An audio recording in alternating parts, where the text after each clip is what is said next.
मेरे प्रिय बच्चों, आप सभी लोगों का हमारे इस प्यारा सा चैनल मनोज केमिस्ट्री वाला में बहुत बहुत स्वागत है। आज हम लोग कक्षा 9 के गणित का जो पहला चैप्टर है जिसका नाम है संख्या पद्धति। तो संख्या पद्धति का प्रश्नावली 1.3 का आज हम लोग इस वीडियो में चौथे सवाल को और पांचवें सवाल को बहुत ही सुंदर ढंग से, बहुत ही आसान तरीके से हल करने वाले हैं, सॉल्व करने वाले हैं। आइए देखा जाए, यहां पर आपका चौथा सवाल है, क्या है देखा जाए। ये कह रहा है कि 0.99999 डॉट डॉट डॉट को P बटा Q के रूप में व्यक्त कीजिए। क्या आप अपने उत्तर से आश्चर्यचकित हैं? अपने अध्यापक और कक्षा के सहयोगियों के साथ उत्तर की सार्थकता पर चर्चा कीजिए। हमें इस सवाल को P बटा Q के रूप में व्यक्त करना है। आप यहां पे देख सकते हैं, यहां पर जो 9 है ये बार बार रिपीट कर रहा है, ठीक है ना। तो ऐसे सवालों को P बटा Q के रूप में व्यक्त करने के लिए हमने आपको पिछले वीडियो में बताया था कि कैसे व्यक्त किया जाता है।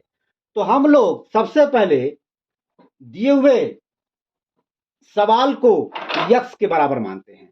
ऐसे सवाल को P बटा Q के रूप में व्यक्त करने के लिए हम लोग सबसे पहले दी हुई संख्या को x के बराबर या y के बराबर या z के बराबर, मतलब किसी भी चर संख्या के बराबर इसको मान लेते हैं। आइए माना जाए, तो हम लोग यहां पर मानेंगे कि मान लिया x बराबर 0.999 डॉट डॉट। ओके, देखा जाए, लिखेंगे मान लिया x बराबर 0.999 डॉट डॉट। ये भैया जाएगा अनंत तक, ठीक है ना। और हम लोग इसको बार के रूप में लिख सकते हैं, कैसे? 0.9 बार। हमने आपको पिछले वीडियो में बार के बारे में समझाया है कि जो संख्या बार बार रिपीट करती है, जो संख्या बार बार आती है, उस संख्या के ऊपर हम लोग बार लगाते हैं। बार एक प्रकार का रेखा होता है। अगर जो संख्या बार बार रिपीट कर रही है, अगर हम लोग उस संख्या के ऊपर एक छोटी सी रेखा खींच दें तो उस छोटी सी रेखा को मैथ की भाषा में बार कहा जाता है। तो हम लोग यक्स को इस रूप में लिख सकते हैं, यक्स बराबर 0.9 बार। और हम लोग इसको इस रूप में या इसको इस रूप में लिख सकते हैं। तो हम लोग पुनः दोबारा इसको इस रूप में लिखेंगे यक्स बराबर 0.999 डॉट डॉट, समीकरण नंबर 1। ओके, अच्छा, हम लोग सबसे पहले दी हुई संख्या को x के बराबर या y के बराबर या किसी भी चर संख्या, चर पद के बराबर मान लेते हैं। अच्छा, इसके बाद दूसरा जो प्रोसेस है यह है कि अगर कोई एक अंक वाली संख्या बार बार रिपीट कर रही है तो हम लोग उस संख्या में हमेशा 10 से मल्टीप्लाई करते हैं। आप यहां पे देख सकते हैं, यहां पर केवल और केवल 9 जो है यह बार बार रिपीट कर रहा है। तो हम लोग इसमें अर्थात समीकरण नंबर 1 के दोनों पक्षों में 10 से गुणा करेंगे, 10 से मल्टीप्लाई करेंगे। क्यों? क्योंकि 10 में केवल एक शून्य होता है। अगर एक अंक वाली संख्या रिपीट कर रही है तो उसमें 10 से मल्टीप्लाई करते हैं। क्यों? क्योंकि 10 में एक शून्य होता है।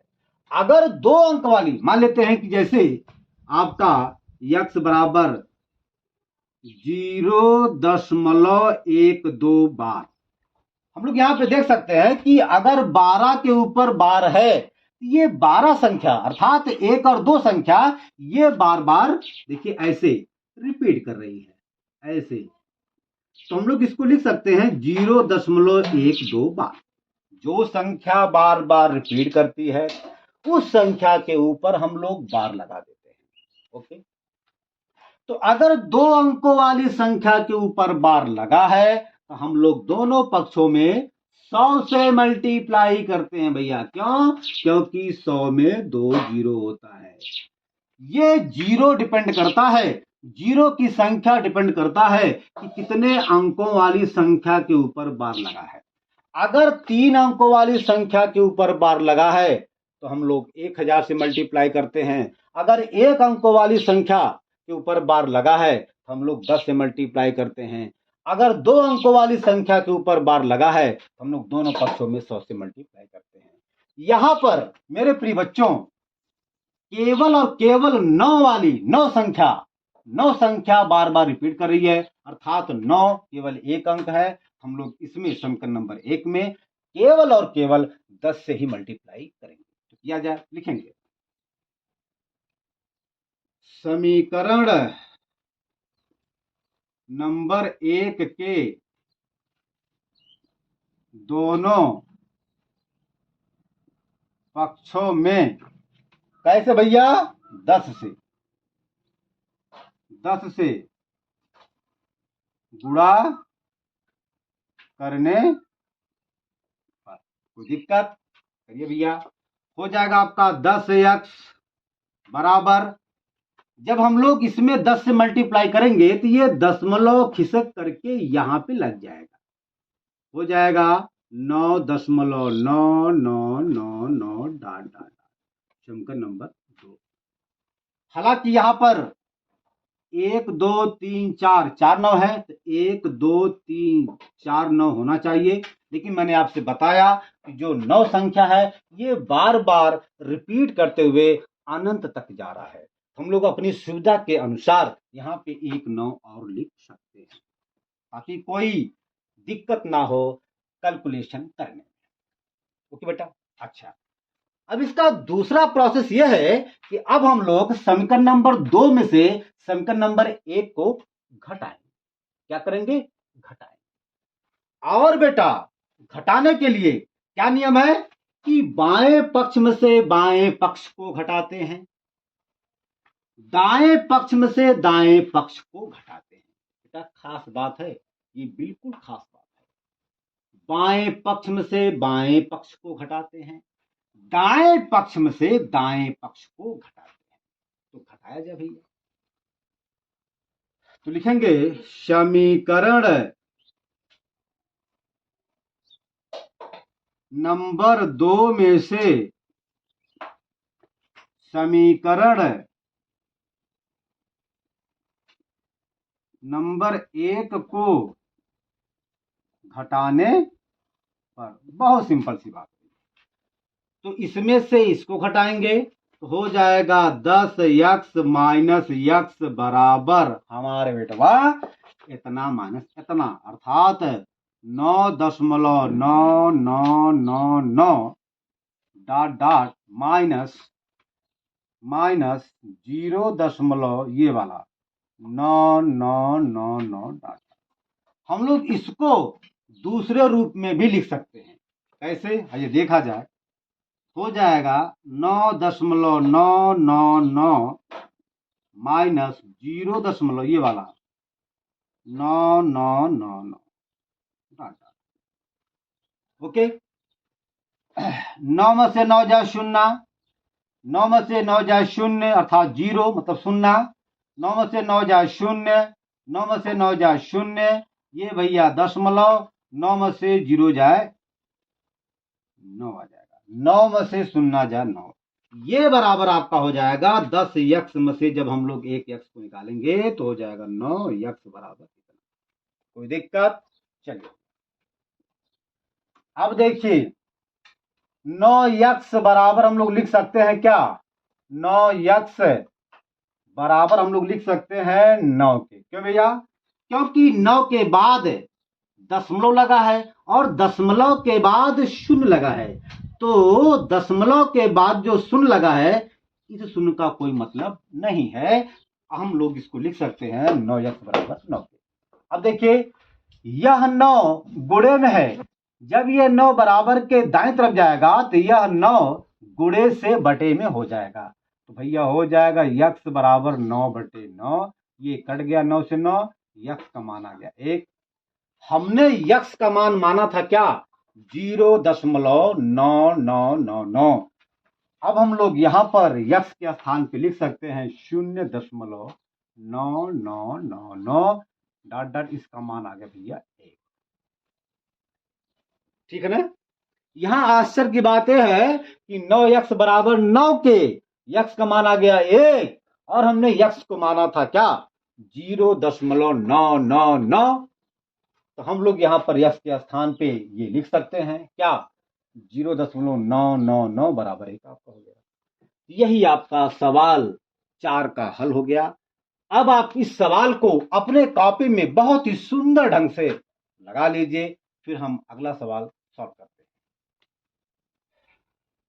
हाँ तो बच्चों, ये प्रश्नावली 1.3 का 5वां सवाल है।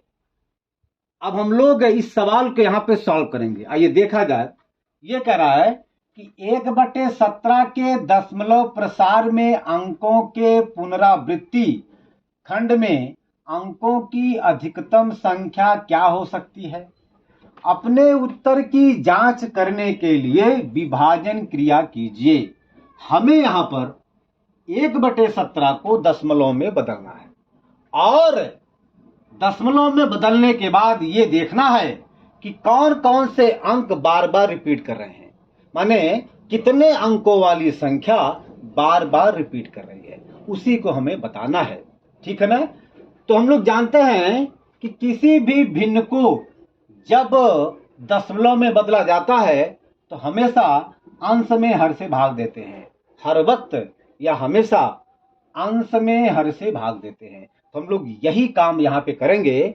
तो हम लोग यहाँ पे 1/17 को लिख सकते हैं क्या 1/17। कोई दिक्कत। चलिए, 1 में 17 से भाग नहीं जाएगा। मेरे पास एक हथियार है। क्या हथियार भैया, हम लोग यहाँ पर तुरंत दशमलव लगाएंगे और यहाँ पर एक शून्य को लिख देंगे। कोई दिक्कत। अच्छा, फिर भी भैया 10 में 17 से भाग नहीं जाएगा तो क्या करेंगे। अब मेरे पास एक दूसरा रास्ता है। क्या है कि हम लोग यहां पर लिखेंगे शून्य, तो हम लोग यहाँ पे शून्य को लिख सकते हैं। ठीक है। अब आपका ये 100 हो गया, ये आपका 17 है, अर्थात आपका भाज्य 100 हो गया। ठीक है, और भाजक आपका 17 हो गया। अब जो है भाग जाएगा। तो अब हम लोग 100 में 17 से भाग देंगे। तो भैया यहाँ पर 17 पचे 85 5 बार जाएगा। 17, देखिए हमने यहाँ पर 17 का पहाड़ा लिख दिया है ताकि कोई दिक्कत ना आपके हो। देखिए 102 तो जाएगा नहीं, सिर्फ आपका यही जाएगा, क्योंकि 102 जो है वह 100 से बड़ा हो जाएगा। तो इसका मतलब यह हुआ कि 85 ही जाएगा। तो 1 2 3 4 5 यानी कि 17 पचे 85 आपका 5 बार जाएगा। 100 में से 85 जाए तो 15 आपका आ जाएगा। चलिए, भाग नहीं जाएगा तो हम लोग जब एक बार दशमलव लगा चुके हैं तो सुविधा के अनुसार, अपनी आवश्यकता के अनुसार हम लोग यहाँ पर बार बार हर स्टेप में, हर माने प्रत्येक स्टेप में शून्य को बढ़ा सकते हैं। तो हमने यहाँ पे शून्य लगा दिया। अब आपका हो गया 150। अब 150 में भैया जी 17 से भाग जाएगा। तो कै बार जाएगा, तो भैया जाएगा 8 बार। 9वां बार जब हम लोग लेके जाएंगे तो 153 हो जाएगा। ठीक है, तो आपका 8 ही बार जाएगा। तो 17 अट्ठे 136 आपका होता है। कोई दिक्कत। चलिए, शून्य में से 6 नहीं घटेगा तो उधार लेंगे 5 से, हो जाएगा 10। 10 में से 6 जाए 4 आपका हो जाएगा। यहाँ पर आपका बचा 4। 4 में से 3 जाए 1। 1 में से 1 जाए 14 में भाग नहीं जाएगा 17 से, तो शून्य बढ़ा लेंगे। हमने आपसे बताया कि जब एक बार दशमलव लग गया तो हम लोग हर स्टेप में आवश्यकता के अनुसार शून्य बार बार लिख सकते हैं, बढ़ा सकते हैं। ये भाग का नियम है। चलिए, अब आपका हो गया 140। 140 में 17 से भाग जाएगा तो भैया कै बार जाएगा, तो भैया जाएगा 8 ही बार जाएगा। तो हो जाएगा 17 अट्ठे 136। शून्य में से 6 नहीं घटेगा, तो यहाँ सुधार लेंगे, 1 हो जाएगा 10, 10 में से 6 जाए 4, यहाँ आपका बचा 3, 3 में से 3 जाए 0, कटपुट, 1 में से 1 जाए, आपका 4 में भाग नहीं जाएगा, 17 से बढ़ाएंगे 0।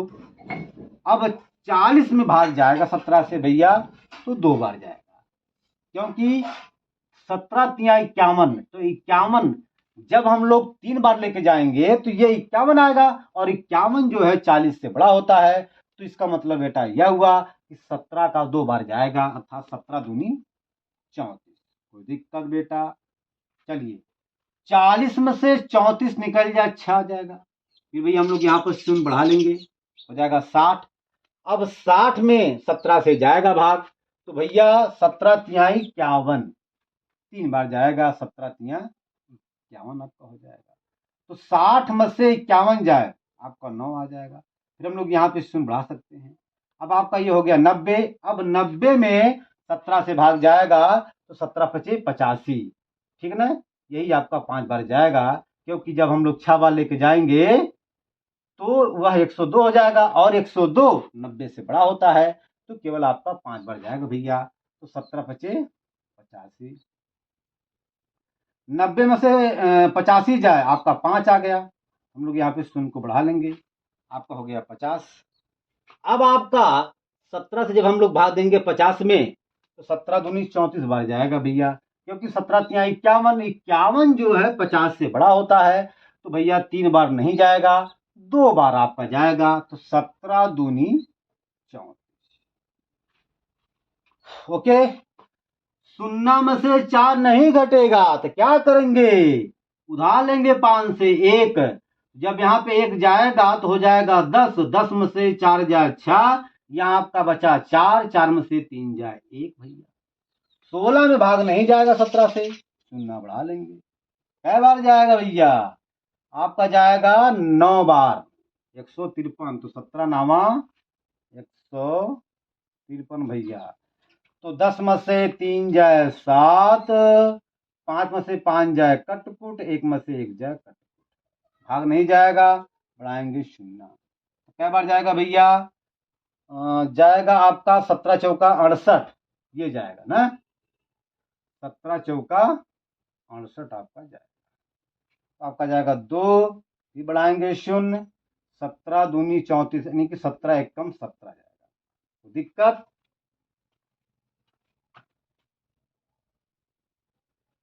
यहाँ दीजिए भाग भैया, यहाँ भाग दीजिए, तो 70 में से 68 जाए, तो आपका 2 भागे करेंगे 17, भाग नहीं जाएगा, बढ़ाएंगे 0, 17 एकम 17 जाएगा भैया, ये आपका ना, ये आपका जाएगा, ये जाएगा 17 एकम 17 हो जाएगा, तो आपका हो जाएगा 3, फिर भैया 0 बढ़ाएंगे, 17 एकम 17 ले जाएंगे, फिर आपका आ जाएगा 10 में से 7 जाए 3, और 2 में से 1 जाए 1, आपका आ गया 13 ना, फिर आपका भाग नहीं जाएगा, फिर बढ़ाएंगे भैया 0, कै बार जाएगा भैया, जाएगा 7 49, आपका जाएगा 7 बार, आपका जाएगा 119 भैया। 10 में से 9 जाए 1, ये बचा आपका 2, 2 में से 1 जाए 1 भैया, 0 ले जाएंगे,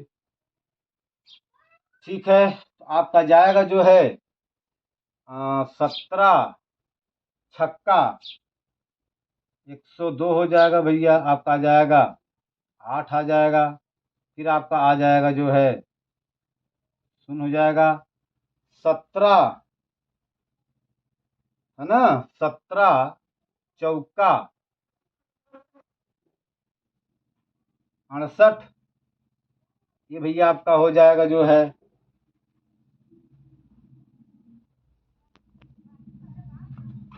तो 10 में से 8 जाए 2, ये बचा आपका जो है 7 में 6 जाए 1, फिर आपका 0 आ जाएगा, फिर आपका जाएगा